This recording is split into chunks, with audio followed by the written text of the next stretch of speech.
இந்த தான் கோத்திரத்தார் அன்றைக்கு இவ்வளோ தூரம் தேவன் அவர்களை அடிமைதனத்திலிருந்து, எகிப்திலிருந்து ஆண்டவர் அவர்களை விடுவித்து, ஆண்டவர் அவர்களுக்கு வாக்கு பண்ண பூமியை தரும்படியாக அவர்களை வெளியே கொண்டு வந்து அந்த பூமியை தந்து கூட அவங்க வேண்டான்னு சொல்லி அவர்கள் நடந்ததுக்கு ஒரு காரணம் இருந்தது.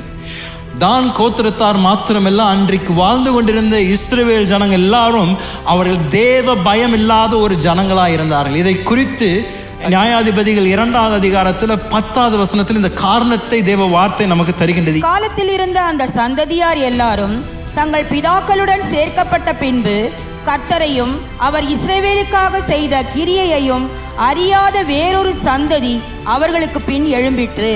ஆண்டவருடைய வார்த்தை சொல்லுகின்றது, அந்த ஜனங்கள், எகிப்திலிருந்து வெளியே வந்த அந்த தலைமுறை, அவர்கள் கடந்து சென்ற பின்பதாக இன்னொரு புதிய தலைமுறை எழும்பியதான். அந்த புதிய தலைமுறை எழும்பின பொழுது தேவனுடைய மகத்துவமான செயல்களை அறியாமல் இருந்தார்களாம்.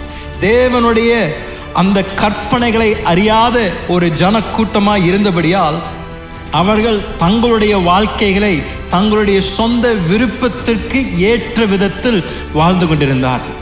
நான் சொல்றேன், தேவன் இஸ்ரவேல் ஜனங்களுக்கு மீண்டும் மீண்டும் கொடுத்த ஒரு மிக முக்கியமான ஒரு பொறுப்பு இருக்கும் என்றால், ஆண்டவர் சொல்றார், உபாகத்தில் 2-3 இடத்துல ஆண்டவர் சொல்றாரு, நீ உன் வீட்டில் உட்காரும் பொழுதும், நீ நடக்கும் பொழுதும், எங்கிருந்தாலும் என்னை குறித்து உன்னுடைய பிள்ளைகளுக்கு நீ போதி, என்னுடைய மகத்துவமான செயல்களை குறித்து உன்னுடைய பிள்ளைகளுக்கு நீ போதி என்று ஆண்டவர் இஸ்ரவேல் ஜனங்களுக்கு மிக தெளிவாக அந்த கட்டளையை தருகின்றார். ஆனாலும் எகிப்திலிருந்து வந்த தலைமுறை அவர்கள் செய்ய தவறின ஒரு மிக முக்கியமான ஒரு காரியம் இருக்கும் என்றால், அவர்களுக்கு பின்பதாக வந்த தலைமுறையை தேவனுடைய வழியில் அவர்களை வளர்க்கவில்லை, தேவனுடைய செயல்களை அவர்களுக்கு அறிவிக்கவில்லை.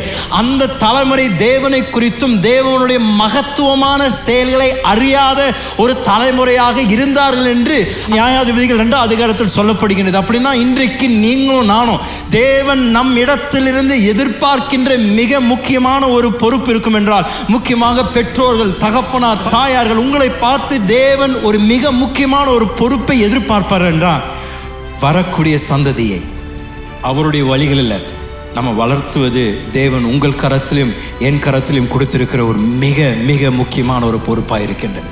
வீட்டில் உட்கார்ந்து தேவனை குறித்தும் தேவ வார்த்தையை குறித்தும் போதிக்கின்ற பொறுப்பு, ஐயா, அம்மா, அப்பா, அம்மா, உங்க கையிலையும் என் கையிலையும் தேவன் தந்திருக்கின்றாருங்க. ஏதோ சண்டே ஸ்கூலில் அவங்க சொல்லி கொடுத்துருவாங்க, ஏதோ அந்த விபிஎஸ்க்கு அனுப்புனா சொல்லி கொடுத்துருவாங்கன்னு நீங்கள் சும்மா உட்கார்ந்து கொண்டு இருக்காதீர்கள். அல்ல, தகப்பனார் உங்களை பார்த்து சொல்கிறேன், என் மனைவி அவங்க ஜெபத்தில் நடத்திடுவாங்க, அவங்க வேதத்தை வாசித்துருவாங்கன்னு சொல்லி நீங்கள் சும்மா கைகட்டி உட்கார்ந்து கொண்டு இருக்காதீங்க. தேவன் உங்களை உங்கள் வீட்டிற்கு ஒரு ஆசாரியராக தேவன் ஏற்படுத்தியிருக்கிற ஒரு நோக்கம் இருக்கின்றது. நீங்கள் உங்கள் வீட்டை ஆவிக்குரிய தேவனுடைய சத்தியத்தில் வளர்த்து உங்களுடைய பிள்ளைகளுக்கு தேவனுடைய வழிகளை போதித்து தேவனுடைய அந்த கற்பனைகளை அவர்களுக்கு நீங்கள் கற்றுக் கொடுக்கின்றது உங்களுடைய மிக முக்கியமான ஒரு பொறுப்பு, என்னுடைய மிக முக்கியமான ஒரு பொறுப்பு. இஸ்ரவேல் தேசத்தில் ஒரு தலைமுறை இந்த மிக முக்கியமான பொறுப்பை செய்ய தவறிவிட்டதனால்தான் ஒரு தலைமுறை அதற்கு பின்பதாக எழும்பி தேவனை குறித்தும் தேவன் செய்த அற்புதமான காரியங்களை மறந்துவிட்டு அவர்களுடைய சொந்த விருப்பத்திற்கு ஏற்ற விதத்தில் நடக்கின்ற ஒரு தலைமுறையாக மாறினார்.